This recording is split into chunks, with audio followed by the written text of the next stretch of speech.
The entire history of the galaxy hinged on a single decision. Everyone knows the moment Obi-Wan Kenobi stands on the black sand of Mustafar to warn his fallen brother.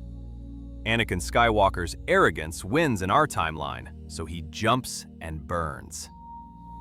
Consider a universe where that rage fails to blind him, and the tactical genius of the Clone Wars kicks in, just 1 second sooner. This is the story of an Anakin Skywalker who avoided the jump, to become something far more terrifying than Darth Vader in a suit ever could be. I need to thank everyone in the comments, because we would not have made this video without your suggestions. This specific topic came from a thread with over 5,000 likes.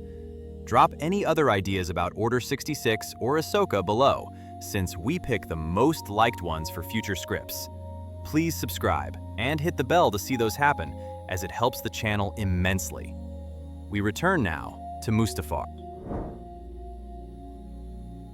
Anakin stares up at his former master, while the heat claws at his boots and the lava river churns beneath the collection platform. His pride usually screams at him to prove he is stronger, but the seasoned general takes over in this version. He recognizes the trap. Anakin lets the platform drift further down the molten river, instead of leaping to his death. Obi-Wan watches him go, but cannot follow, because the terrain is too unstable and he lacks a vehicle. The stalemate leaves Kenobi stranded on the high ground, while the new Sith Lord floats towards safety. This single moment of patience saves Anakin's limbs and potential, so the defining scars of Darth Vader never occur. Obi-Wan retreats to Padme's ship to get her medical attention, since he assumes Anakin is trapped or will die on the hostile planet. Anakin steers his platform to a lower bank, where the heat is bearable. He falls to his knees from exhaustion and the crushing weight of his actions, rather than physical pain. Emperor Palpatine's shuttle descends through the smoke to find his new apprentice standing tall with burning yellow eyes. Palpatine feels relief mixed with terror, because he wanted a broken tool he could rebuild and control. He acquired a weapon that is already stronger than he is. Padme still dies, because Anakin's physical health does not change the force choke he inflicted, or heal her broken heart. The news hits him with devastating force when he returns to Coruscant fully intact, yet his reaction changes. The pain of the suit usually distracted him from the grief, but now, no physical pain masks the emotional void. His rage is pure and focused entirely on the Jedi. He hates the universe for taking her, rather than hating himself for being weak. He tears the medical facility apart with a force scream that shatters windows a mile away. A golden god of destruction walks out, instead of a cripple in a life support system. The galaxy meets a very different Darth Vader. Vader becomes the handsome and heroic face of the New Order, without the black armor or skull-like mask. He is the... George Lucas confirmed that Anakin possessed the potential to be twice as powerful as the Emperor. The suit and limb loss capped that potential at 80%, but that limit disappears here. Anakin retains his organic limbs, so his midichlorian count remains intact. He learns Force lightning within weeks, since he lacks the life support system that would short-circuit. His agility is unmatched because he moves fluidly rather than plodding down hallways like a tank. He is faster than Yoda and stronger than Sidious, which shifts the power balance of the Sith immediately. Palpatine becomes a man riding a growing tiger rather than the master holding the leash. The hunt for the remaining Jedi becomes a sport. Suit Vader was methodical but slow, whereas this Vader acts as a predator. He personally leads the 501st Legion on hunts and moves with a speed that terrifies even his own clones. His primary target remains Obi-Wan Kenobi. The obsession runs deeper because Anakin remembers the look of pity on Obi-Wan's face at the lava river. He tears through information networks and burns down entire villages to find a lead. The Inquisitors serve as sparring partners he breaks regularly, rather than mere lackeys. The fear he instills comes from the terrifying presence of a fallen angel, who looks like a hero, but kills like a monster, instead of heavy breathing and a mechanical voice. Palpatine realizes his mistake almost immediately. The rule of two dictates that the apprentice will eventually kill the master, yet that event should occur decades later. That timeline accelerates with an uninjured Anakin, so Sidious stops sleeping. He surrounds himself with royal guards to protect him from Vader, rather than assassins. He begins hoarding Sith artifacts and seeking immortality secrets aggressively because he cannot beat Anakin in a fair duel. He sends Vader on suicide missions in the unknown regions in hopes that some ancient horror will achieve what Obi-Wan failed to do. Vader always returns, stronger and more arrogant than before. The duel on Malachor between Ahsoka Tano and Darth Vader stands as a heartbreaking moment in Star Wars history. She did not know his identity until she slashed his mask in the original timeline. But here, she knows instantly. She sees his face and the scar near his eye. No mechanical voice hides the man she called Sky Guy, so the psychological warfare shifts entirely. He tries to recruit her through their old bond by claiming he overthrew the corrupt Jedi to bring order. Ahsoka wavers because the good in him seems closer to the surface without the dehumanizing suit. His yellow, sulfurous Sith eyes reveal the truth. He kills her with a swift and merciless strike of Force lightning, rather than a slow duel, to prove that Anakin Skywalker is truly dead. The process takes 5 years rather than 20. Vader decides he has learned enough by 14 BBY. He needs no secret apprentice like Starkiller because he possesses sufficient power on his own.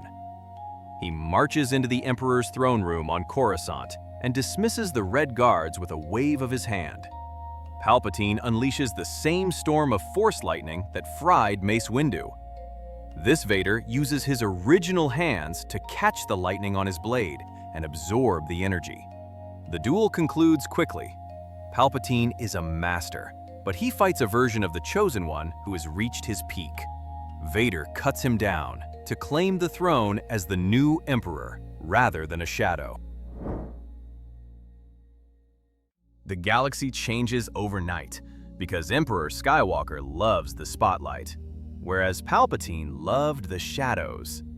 He rules from the front lines, while the Empire becomes less bureaucratic and more militaristic. He abolishes the Senate completely because he finds them annoying, rather than for political maneuvering. He establishes a new order based on... Obi-Wan and Yoda watch this unfold from exile with absolute terror. They realize that Luke and Leia must be buried rather than simply hidden. Obi-Wan takes Luke to the wildest fringes of wild space instead of Tatooine, since Vader knows that planet too well. Yoda takes Leia to Dagobah with him to mask her presence with the dark side energy of the cave. They know that Emperor Skywalker would train them rather than kill them if he found them. A dynasty of Skywalkers, ruled by an invincible father, would control the galaxy for 1,000 years. The twins grow up knowing nothing of their heritage and train from birth as warriors in hiding, rather than farmers or princesses.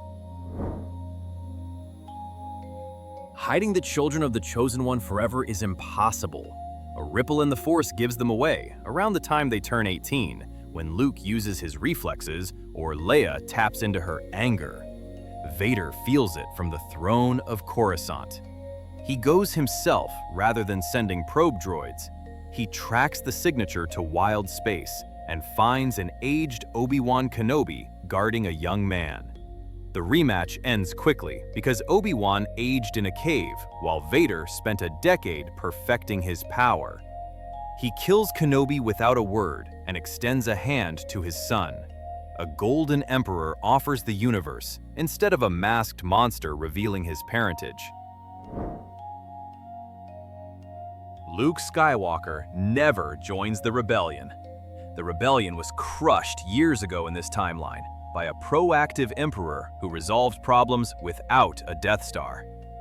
Luke sees a strong and orderly father asking for help to bring peace. Luke accepts the offer without the wisdom of Yoda or the guidance of Obi-Wan and becomes the Prince of the Empire. Leia is eventually found and forced into the fold. The Skywalkers become exactly what Palpatine feared, as a family of Force gods who answer to no one. They bring the order of a boot stamping on a face forever. Anakin Skywalker remains miserable in the quiet moments when the galaxy is subdued and his children conquer systems in his name. He has power and his family, but still lacks Padme. The absence of the suit forces him to look at himself in the mirror every day. He sees the face she loved twisted by the dark side. He realizes that his uninjured body acts as a different kind of cage compared to the suit.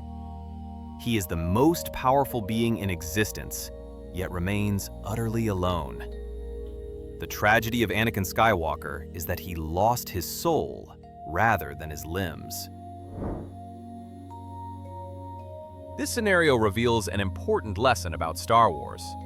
Listeners often assume the suit made Vader who he was, or that pain drove his darkness. The suit may have actually saved the galaxy, because it limited and humbled him enough for Luke to defeat him. An uninjured Anakin Skywalker would have been an unstoppable force of nature, capable of consuming everything, including his own children. Anakin unknowingly gave the light side a fighting chance by losing on Mustafar. His greatest defeat served as the only reason the galaxy... Viewers watching Revenge of the Sith see Anakin leap toward Obi-Wan and witness the moment the galaxy was saved from total annihilation, rather than just a tactical mistake. That jump reduced a god to a man, flawed enough to eventually earn redemption. That conclusion holds true. Please subscribe to catch the next exploration of the multiverse. Thanks for watching, and may the Force be with you.